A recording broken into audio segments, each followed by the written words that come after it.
Air India ઉપર શિવરાજસિંહ ચૌહાણ એટલા બધા ગુસ્સે ભરાયા છે કે એમણે એક્સ પ્લેટફોર્મ ઉપર લાંબી લચક એક પોસ્ટ લખી નાખી છે અને એર ઇન્ડિયા વિશે અનેક સવાલો ઊભા કર્યા છે. નમસ્કાર. કેન્દ્રીય કૃષિ મંત્રી અને મધ્યપ્રદેશના પૂર્વ મુખ્યમંત્રી શિવરાજસિંહ ચૌહાણ સાથે એવું તો શું થયું કે એમણે એર ઇન્ડિયાની ધૂળ ધાણી કરી નાખી છે.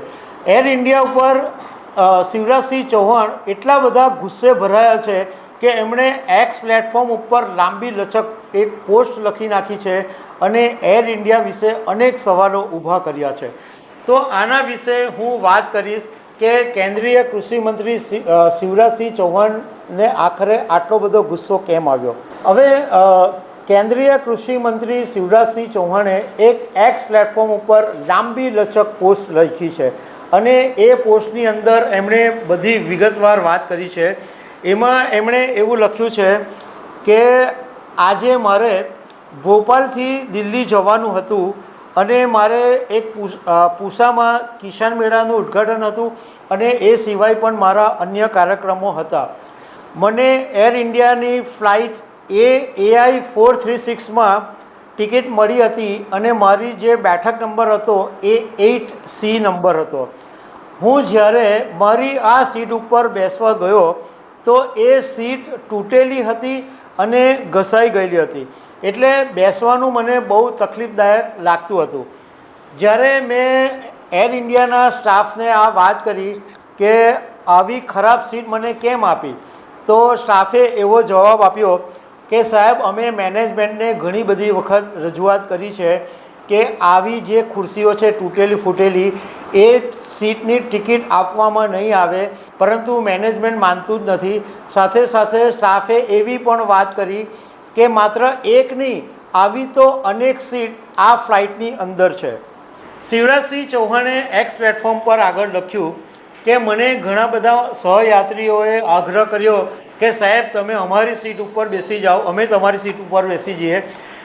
એમણે ઘણી બધી મને વિનંતી કરી, પરંતુ મેં મારી સીટ ઉપર બેસીને મેં મારી મુસાફરી કરવાનું નક્કી કર્યું છે.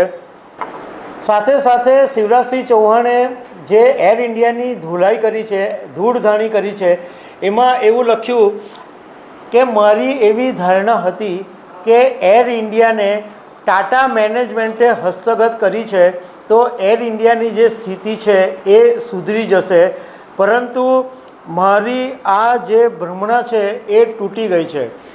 મને બેસવાનું આવું કષ્ટની ચિંતા નથી, મને તૂટેલી ફૂટેલી ખુરશી મળી તો મને જે કષ્ટ થયું એની મને ચિંતા નથી, પરંતુ સવાલ એ ઊભો થાય છે કે એર ઇન્ડિયા યાત્રીઓ પાસે પૂરેપૂરા પૈસા લીધા પછી એમણે કષ્ટદાયક સીટ ઉપર બેસવું પડે છે, એ અનૈતિક વાત છે.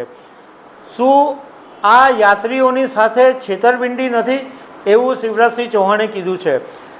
અને સાથે સાથે એવું બી કીધું કે શું આગળ યાત્રીઓને કષ્ટ ન થાય તેવું એર ઇન્ડિયા મેનેજમેન્ટ પગલું લેશે કે પછી યાત્રીઓ જલ્દી પહોંચવાની જે મજબૂરી હોય છે એનો ફાયદો એર ઇન્ડિયા ઉઠાવતું રહેશે? મતલબમાં શિવરાજસિંહ ચૌહાણને આ ફ્લાઇટમાં તૂટેલી સીટ મળી એને કારણે એટલા બધા ગુસ્સે ભરાયા છે અને એક પ્લેટફોર્મ પર આવી આટલી બધી વાતો એમણે લખી નાખી છે. હવે જ્યારે એક્સ પ્લેટફોર્મ ઉપર શિવરાજસિંહ ચૌહાણનું નિવેદન સામે આવ્યું ત્યારે રાજકારણ પણ ગરમાયું. કોંગ્રેસે એવું કીધું કે મહાકુંભની અંદર લાખો શ્રદ્ધાળુઓ ટ્રેનમાં ઊભા રહેવાની જગ્યા સરકાર આપી શકતી નથી, પરંતુ એક તૂટેલી સીટ મળી તો એમના મંત્રી દુઃખી થઈ ગયા છે. તો દર્શક મિત્રો, આવી અનેક વાતો સાથે અમે તમને મળતા રહીશું. Thank you very much.